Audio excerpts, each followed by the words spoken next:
As if it hasn't been done 400 times before by 1,000 other people, I'm going to go ahead and do my top 5 predictions, or really wants, for the new iPhone 6.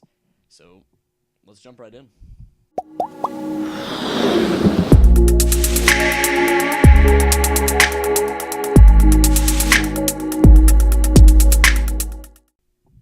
Alright, to start off, I think the most obvious one is going to be a 4.7-inch screen. Now, the iPhone 5 doesn't necessarily have a small screen, and I know I'm going to be reading off of something so I don't screw up as often, but the iPhone 5 doesn't have necessarily the smallest screen. I mean, it has the smallest screen out of any smartphone, but it's not terrible. I think 4 inches is pretty usable. But in today's day and age, smartphone screens are huge. Like, huge. Way too big now, I think. 5.5 inches and 6 and beyond, it becomes less usable. So there's a really good sweet spot for all smartphones, and I've used them before, and I could tell from experience, 4.7 inches is one of the best.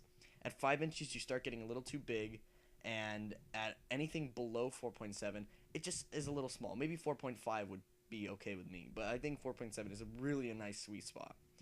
So obviously they're going to make the resolution a little bit higher to meet that Retina display.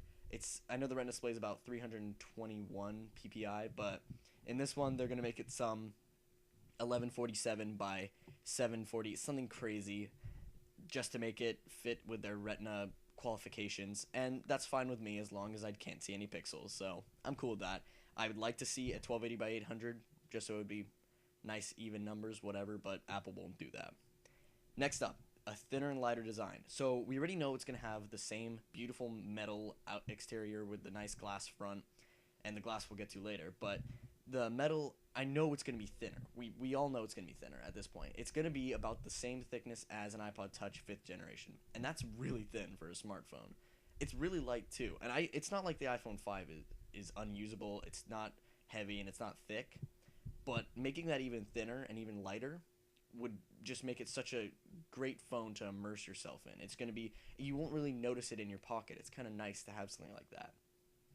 Next up, faster processor.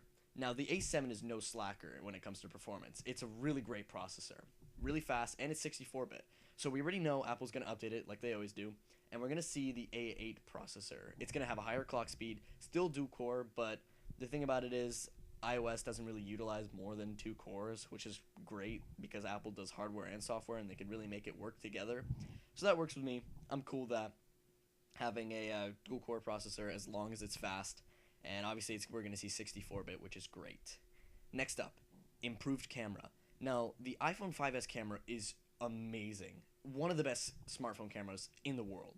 But if Apple can improve it, there would be no competition. There would almost be no need for a DSLR. Those pictures start getting so crisp and so high of quality, you don't really need to carry around a big camera anymore. Of course, there's going to be photographers who are not going to be taking pictures with their iPhone, but I think for anybody right now, the iPhone 5S would be the best camera for taking quick photos on the go. Making it even better would be sweet. Now, the iPhone 5S does struggle a little bit with low-light photos. It's one of the better ones, but I think Apple can improve that by making the pixels behind the phone a little bit larger so they could take in more light. And they did that with the 5S, but making it even bigger would be a nice change. The flash is good. The camera aperture is good. I think everything about the camera is good so far. I'm not complaining if they make it better. Now the last one, and I think the most important, is going to be that beautiful 4.7-inch sapphire glass.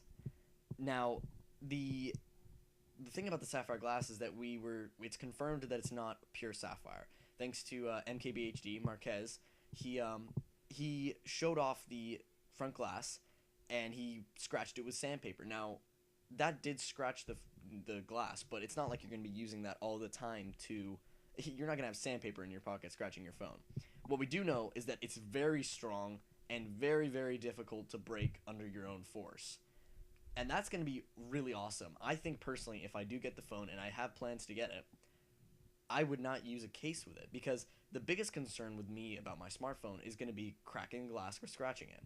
And if I don't have to worry about that, what's the point of having a case? I get to really feel and hold the metal and the beautiful design that Apple takes, and just, I think that's really worth it in the end.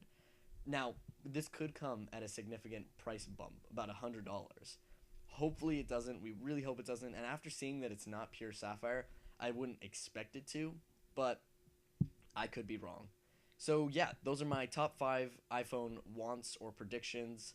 I know there's a couple I left out that are pretty important, like battery life and storage, but I think that's more of like a personal preference. The iPhone 5s battery isn't terrible, but yeah.